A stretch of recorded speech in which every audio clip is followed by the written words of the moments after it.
Esto va por un lado y en paralelo la crisis de los derechos humanos, la violación de los derechos humanos continúa, es permanente, cotidiana. Así lo han venido denunciando varias voces. Una de ellas, que nos acompaña hoy, Delsa Solórzano, diputada de la Asamblea Nacional y miembro del partido Encuentro Ciudadano. Delsa, bienvenida, buena tarde. Gracias, querida Idania, por tu atención infinita siempre a los problemas de Venezuela.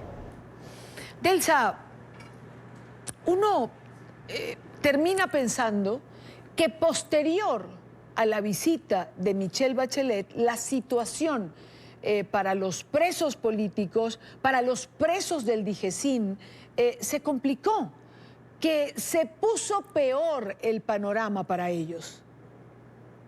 Sí, con toda seguridad la situación, no solamente para los presos de DIGESIN, para los presos políticos en general.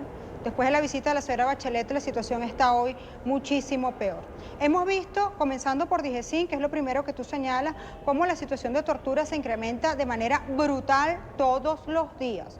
Hoy vemos que, por ejemplo, entre otros, y hemos sido muy específicos en pedir fe de vida de Luis de la Sota, tienen 2 meses que no sabemos de ellos porque ni sus familiares ni sus abogados los han podido ver.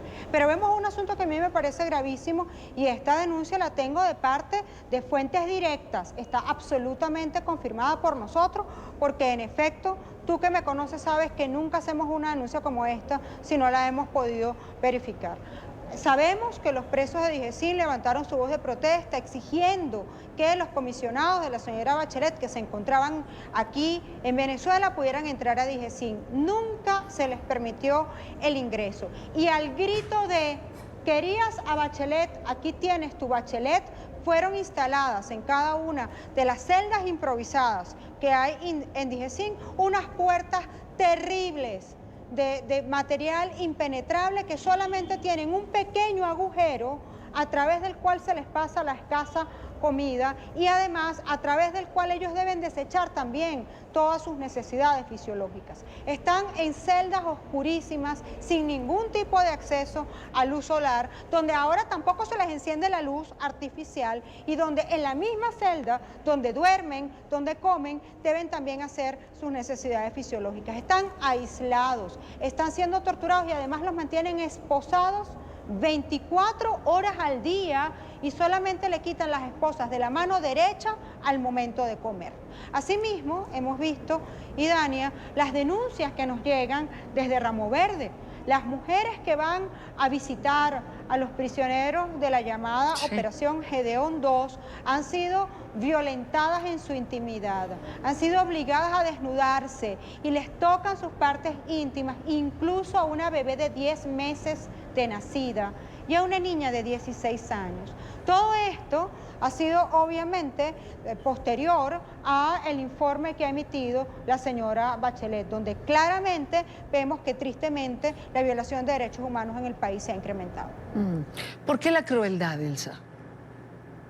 Porque tristemente vivimos en Venezuela en un régimen dirigido por ciudadanos, por personas crueles, que quieren acabar con el libre pensamiento. Todo aquel que se atreve a levantar su voz, a pesar de que están en prisión, nuestros presos políticos siguen levantando su voz.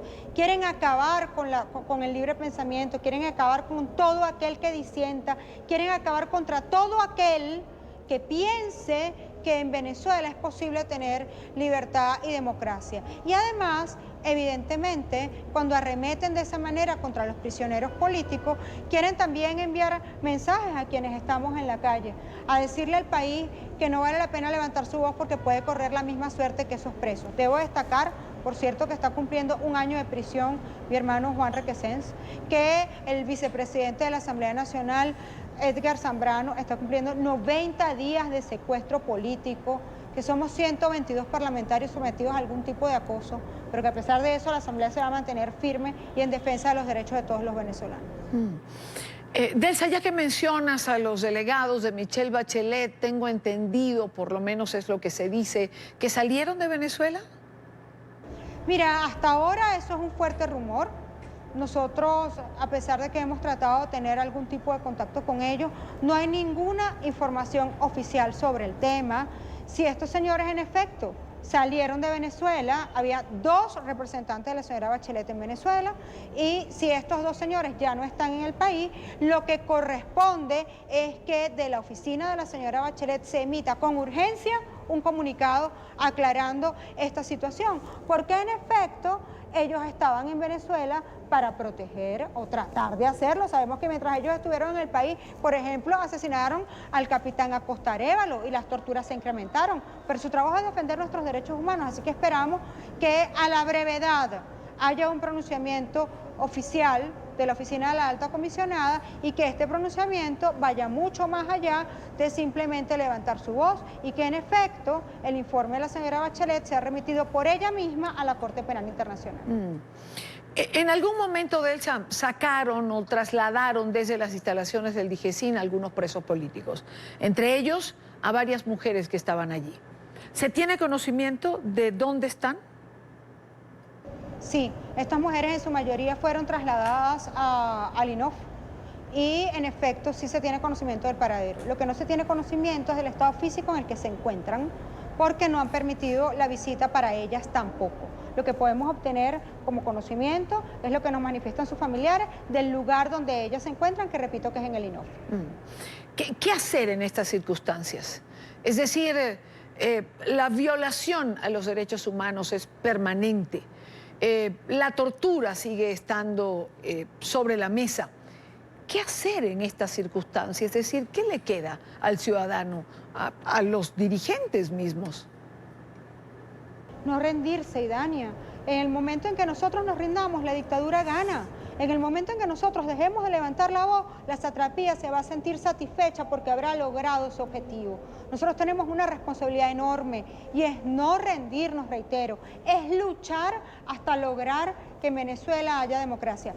Mira, Idania, hay un ejemplo de la historia que a mí me gusta mucho, que Bolívar atravesando la cordillera de los Andes para ir desde Venezuela hasta Colombia, para darle ánimo a sus seguidores, les dijo que el que no era capaz de atravesar esa cordillera no era capaz, ni tenía el honor para gobernar a Venezuela. Los venezolanos que estamos aquí sí somos capaces de atravesar esta cordillera que nos tocó para poder liberar a nuestro país por segunda vez. Delsa Solórzano, diputada de la Asamblea Nacional. Gracias, Delsa, por estar con nosotros en NTN 24. Gracias a ti, querida Idania.